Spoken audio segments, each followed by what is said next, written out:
Hello friends, welcome to JC tech YouTube channel. Friends, ఈరోజు మన video వచ్చేసి రాజమహేంద్రవరంలో ప్రభుత్వ వైద్య కళాశాల మరియు ప్రభుత్వ జనరల్ హాస్పిటల్లో పోస్టుల భర్తీ కోసం నోటిఫికేషన్ విడుదలైందండి. ఈ నోటిఫికేషన్ యొక్క పూర్తి వివరాలను వీడియో చూద్దాం. ఈ పోస్టులు ఏంటి, ఎలా అప్లై చేసుకోవాలి, చివరి తేదీ ఏంటి, అప్లికేషన్ ఫామ్ ఫిల్ చేయడం ఏంటి, ఇలా పూర్తి వివరాలతో కూడిన వీడియో అండి. వీడియోని ఎక్కడ స్కిప్ చేయకుండా చూడండి. వీడియో నచ్చినట్లయితే లైక్ చేయండి. ఇలాంటి మరిన్ని లేటెస్ట్ జాబ్ అప్డేట్స్ కోసం నా ఛానల్ సబ్స్క్రైబ్ చేసుకోండి. వీడియో ఎవరికైతే యూస్ఫుల్ ఉంటుందో వాళ్ళకి షేర్ చేయండి. ఫ్రెండ్స్, ఈ యొక్క పోస్టులకు సంబంధించిన detail notification and application form అనేది మన టెలిగ్రామ్ ఛానల్లో పోస్ట్ చేశానండి, జేసీ ఎడ్యుటెక్. ఎవరైతే చూడకపోతే ఒకసారి అక్కడ చెక్ చేయండి. లేదు అంటే eastgodavari.ap.gov.in లేదా kakinada.ap.gov.in వెబ్సైట్స్లో మీరు నోటీసెస్లో రిక్రూట్మెంట్లో ఈ యొక్క నోటిఫికేషన్ అనేది అవైలబుల్ ఉంటుందండి. ఒకసారి చూడండి. అండ్ ఇంకా పోస్టులు అనేవి వైద్య ఆరోగ్య మరియు కుటుంబ సంక్షేమ శాఖ ఆధ్వర్యంలో యొక్క పోస్టులు అనేవి నియామకం అనేది జరుగుతుందని, పోస్టులు అనేవి కాంట్రాక్ట్ అవుట్సోర్సింగ్ విధానంలో భర్తీ కాబోతున్నాయని చెప్పి కూడా ఇచ్చారండి. ఇంకా ఈ యొక్క పోస్టులకి లాస్ట్ డేట్ ఆఫ్ అప్లికేషన్ వచ్చేసి 2026 జనవరి 9 సాయంత్రం 4 గంటల లోపల మీరు ఈ యొక్క పోస్టులకి సంబంధించి అప్లికేషన్ ఫామ్ అనేది ఫిల్ చేసి బై హ్యాండ్ ఇవ్వాల్సి ఉంటుందండి. ఈ పోస్టులకి ఎటువంటి పోస్ట్ ద్వారా లేదా ఈమెయిల్ ద్వారా అప్లికేషన్ పంపించినవి స్వీకరించబడవని చెప్పి కూడా ఈ యొక్క నోటిఫికేషన్ క్లియర్గా ఇచ్చారండి. ఒకసారి చెక్ చేయండి. అండ్ గడువు ముగిసిన తర్వాత పంపించిన అప్లికేషన్స్ కూడా స్వీకరింపబడవని చెప్పి ఇచ్చారు. అండ్ ఇంకా పోస్టులకి లోకల్ క్యాండిడేట్స్ ఎవరిని పరిగణిస్తారంటే ఉమ్మడి తూర్పుగోదావరి జిల్లా అభ్యర్థులు ఈ యొక్క పోస్టులకి లోకల్ క్యాండిడేట్గా పరిగణించబడతారని చెప్పి ఇచ్చారండి. ఆ ఉమ్మడి ఈస్ట్ గోదావరి వాళ్ళు తప్ప మిగతా వాళ్ళందరినీ నాన్ లోకల్గా కన్సిడర్ చేస్తారని చెప్పి కూడా ఇచ్చారు. అండ్ ఇంకా పోస్టులకి counselling will be conducted separately. Counselling అనేది గవర్నమెంట్ మెడికల్ కాలేజ్ పోస్టులకు సపరేట్గా మరియు గవర్నమెంట్ టీచింగ్ జనరల్ హాస్పిటల్కి సపరేట్గా చేయబడుతుందని చెప్పి ఇచ్చారండి. ఎవరైతే పోస్టులకు అప్లై చేసుకోవాలనుకుంటున్నారో రెండింటికి వేరువేరుగా అప్లై చేసుకోవాల్సి ఉంటుందని చెప్పి ఇచ్చారండి. ఇంకా పోస్టులు అనేది మెడికల్ కాలేజ్లోను అలాగే టీచింగ్ జనరల్ హాస్పిటల్లో వేరువేరుగా ఇచ్చారు. సో అవి కూడా ఇప్పుడు చూద్దాం. మొదటిగా ఆఫీస్ సబార్డినేట్ అండి. ఇందులో మొదటిగా గవర్నమెంట్ మెడికల్ కాలేజ్లో 9 ఉన్నాయండి. గవర్నమెంట్ టీచింగ్ జనరల్ హాస్పిటల్లో 16 పోస్టులు ఉన్నాయండి. ఈ పోస్టులకు సంబంధించిన రోస్టర్స్ అనేవి మీరు స్క్రీన్పై చూడొచ్చు, లేదా ఈ యొక్క పోస్టులకు సంబంధించిన నోటిఫికేషన్ అనేది మన టెలిగ్రామ్ ఛానల్ ఉంది, ఒకసారి చెక్ చేయండి. జేసీ ఎడ్యుటెక్ అండి టెలిగ్రామ్ ఛానల్. అండ్ ఈ ఆఫీస్ సబార్డినేట్ అనేది అవుట్సోర్సింగ్ విధానంలో భర్తీ కాబోతున్నాయి. నెక్స్ట్ వచ్చేసి అనస్థీషియా టెక్నీషియన్. ఇందులో 2 పోస్టులు ఉన్నాయండి. ఆ 2 పోస్టులు వచ్చేసి గవర్నమెంట్ టీచింగ్ జనరల్ హాస్పిటల్లో ఉన్నాయండి. గమనించండి. ఈ యొక్క పోస్టులు అనేది కాంట్రాక్ట్ విధానంలో భర్తీ కాబోతున్నాయి. ఇంకా ఈ యొక్క పోస్ట్కి క్వాలిఫికేషన్ విషయానికి వస్తే must possess intermediate with science group and 2 years diploma in anaesthesia చేసిన వాళ్ళు అర్హులని చెప్పి, అండ్ వీళ్ళు APPMBలో రిజిస్టర్ అయి ఉండాలని చెప్పి ఇచ్చారు. అండ్ ముందుగా చెప్పలేదు కదా, ఆఫీస్ సబార్డినేట్స్కి 10th పాస్ అయిన అభ్యర్థులు అర్హులండి. నెక్స్ట్ పోస్ట్ వచ్చేసి కార్డియాలజీ టెక్నీషియన్ అండి. ఈ యొక్క పోస్టులకి క్వాలిఫికేషన్ విషయానికి వస్తే BSc డిగ్రీ చేసిన అభ్యర్థులు అర్హులండి. With 2 years diploma in cardiology టెక్నీషియన్లో చేసి ఉండాలని చెప్పి ఇచ్చారు. అలాగే లేదా 2 years డిప్లొమా ఇన్ ఎలక్ట్రోకార్డియోగ్రఫీలో చేసిన వారు కూడా అర్హులని చెప్పి ఇచ్చారండి. లేదా BSc in cardiovascular technology from a recognised ఇన్స్టిట్యూషన్లో చేసిన అభ్యర్థులు కూడా అర్హులండి. ఇంకా వీళ్ళు APPMBలో రిజిస్టర్ అయి ఉండాలని చెప్పి ఇచ్చారు. ఇందులో 3 పోస్టులు ఉన్నాయండి. ఈ 3 పోస్టులు అనేవి గవర్నమెంట్ టీచింగ్ జనరల్ హాస్పిటల్లో ఉన్నాయండి. గమనించండి. నెక్స్ట్ వచ్చేసి ల్యాబ్ టెక్నీషియన్ అండి. ఈ యొక్క పోస్టులకి క్వాలిఫికేషన్ వచ్చేసి DMLT ఆర్ BSc MLT చేసిన అభ్యర్థులైనా, లేకపోతే intermediate vocational with 1 year apprenticeship in government హాస్పిటల్లో చేసిన అభ్యర్థులైనా అర్హులని చెప్పి ఇచ్చారు. అండ్ అభ్యర్థి APPMBలో రిజిస్టర్ అయి ఉండాలని చెప్పి ఇచ్చారు. And in case of candidate possess both DMLT and BSc MLT, అంటే ఒక అభ్యర్థికి 2 DMLT BSc MLT 2 చేస్తే వాళ్ళకి మాక్సిమం పర్సంటేజ్ అనేది ఇస్తారంటే కన్సిడరేషన్ అనేది ఇస్తారని చెప్పి ఇచ్చారండి. ల్యాబ్ టెక్నీషియన్ 2 పోస్టులు ఉన్నాయి. ఈ 2 పోస్టులు అనేవి గవర్నమెంట్ టీచింగ్ జనరల్ హాస్పిటల్లో ఉన్నాయండి. నెక్స్ట్ వచ్చేసి ఆపరేషన్ థియేటర్ టెక్నీషియన్ అండి. ఇందులో 2 పోస్టులు ఉన్నాయి. ఈ 2 పోస్టులు వచ్చేసి గవర్నమెంట్ టీచింగ్ జనరల్ హాస్పిటల్ ఉన్నాయండి. గమనించండి. ఈ పోస్టులకి క్వాలిఫికేషన్ వచ్చేసి diploma in medical sterilization management and operation థియేటర్లో డిప్లొమా చేసిన అభ్యర్థులు మరియు వీళ్ళు APPMBలో రిజిస్టర్ అయి ఉండాలని చెప్పి కూడా ఇచ్చారు. నెక్స్ట్ పోస్ట్ వచ్చేసి జనరల్ డ్యూటీ అటెండెంట్ అండి. ఈ పోస్ట్కి క్వాలిఫికేషన్ వచ్చేసి SSC పాస్ అయిన అభ్యర్థులు అర్హులండి. ఇందులో ఒక పోస్ట్ వచ్చేసేమో గవర్నమెంట్ కాలేజ్ మెడికల్ కాలేజ్లో మరియు 19 పోస్టులు వచ్చేసి గవర్నమెంట్ టీచింగ్ జనరల్ హాస్పిటల్లో ఉన్నాయండి. గమనించండి. అండ్ నెక్స్ట్ పోస్ట్ వచ్చేసి స్టోర్ అటెండెంట్ అండి. దీంట్లో 3 పోస్టులు ఉన్నాయి. ఈ 3 పోస్టులు అనేవి గవర్నమెంట్ టీచింగ్ జనరల్ హాస్పిటల్లో ఉన్నాయి.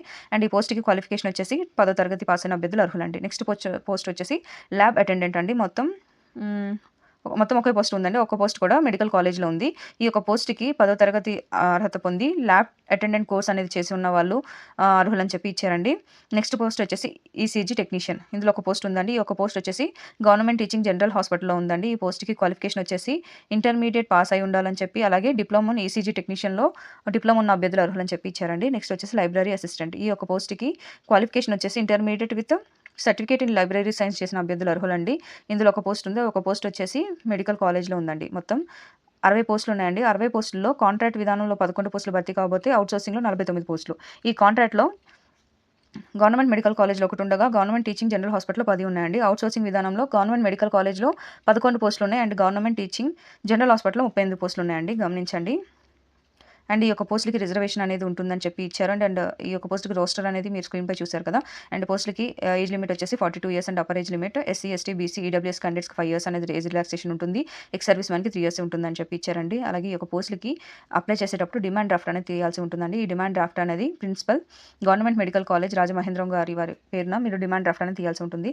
ఏ కేటగిరీ వారికి ఎంతెంత ఫీజు ఉంటుందంటే ఓసీ క్యాండిడేట్స్కి 300 rupees, BC, SC, ST, EWS, ex service man, PWD other than OC వాళ్ళకి 200 రూపీస్ అనేది డిమాండ్ డ్రాఫ్ట్ ఫీజు అనేది ఉండబోతుందండి. అండ్ ఇంకొకటి గమనించండి, ఎవరైతే గవర్నమెంట్ మెడికల్ కాలేజ్ పోస్టులకి మరియు గవర్నమెంట్ టీచింగ్ జనరల్ హాస్పిటల్ పోస్టులకి రెండింటికి అప్లై చేయాలనుకుంటే 2 వేరు డిమాండ్ డ్రాఫ్ట్ అనేది మీరు తీయాల్సి ఉంటుంది. అండ్ అప్లికేషన్ అనేది కూడా డిఫరెంట్గా అంటే వేరుగా సబ్మిట్ చేయాల్సి ఉంటుంది, గమనించండి.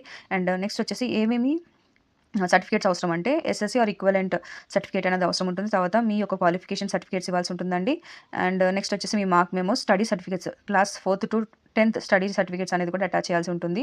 తర్వాత caste certificate, latest caste certificate అడుగుతున్నారండి. ఈ క్యాస్ట్ సర్టిఫికేట్ కూడా ఇవ్వండి. తర్వాత లేటెస్ట్ ఈడబ్ల్యూఎస్, ఎవరికైతే ఎలిజిబుల్ ఈడబ్ల్యూఎస్ వాళ్ళు ఉంటారో వాళ్ళు ఈడబ్ల్యూఎస్ సర్టిఫికేట్, మరియు డిజబిలిటీ ఉన్న వాళ్ళకి సదరం సర్టిఫికేట్ అటాచ్ చేయమంటున్నారు. అలాగే సర్వీస్ సర్టిఫికేట్, ఎవరైతే ఇంతకుముందు ఈ పోస్టులో ఎక్స్పీరియన్స్ ఉన్న వాళ్ళు సర్వీస్ సర్టిఫికేట్ కూడా మీరు ఇవ్వచ్చండి. అండ్ ఇంకెనీ other relevant certificate related to the మీ పోస్టుకు సంబంధించి ఉంటే అవి కూడా అటాచ్ చేయొచ్చండి. ఇది ఫ్రెండ్స్ ఈ యొక్క పోస్టులకు సంబంధించిన నోటిఫికేషన్ డీటెయిల్స్. ఇప్పుడు ఈ యొక్క పోస్టులకి అప్లికేషన్ ఎలా ఫిల్ చేయాలో ఒకసారి చెక్ చేద్దాం. అప్లికేషన్ విషయానికి వస్తే మొదటగా మీరు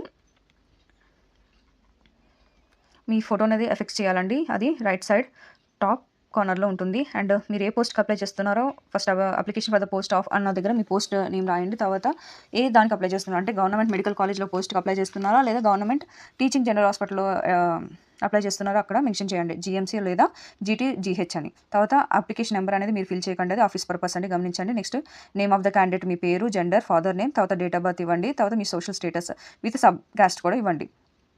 నెక్స్ట్ వచ్చేసి సర్వీస్ వెయిటేజ్ ఏమైనా క్లెయిమ్ చేస్తున్నారా అని అడుగుతున్నారండి. ఎస్ అయితే ఎస్, లేకపోతే నో అనివ్వండి. ఎస్ అంటే దానికి సంబంధించిన సర్టిఫికేట్ అనేది మీరు ఎన్క్లోజ్ చేయాల్సి ఉంటుంది.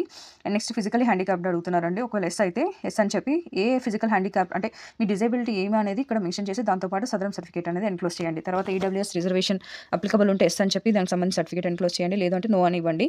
ఎక్స్ సర్వీస్ మ్యాన్ అయితే ఎస్ అని, లేదంటే నో అని ఇవ్వండి. ఎక్స్ సర్వీస్ మ్యాన్ అయితే దానికి సంబంధించిన సర్టిఫికేట్ అనేది ఎన్క్లోజ్ చేయాల్సి ఉంటుంది.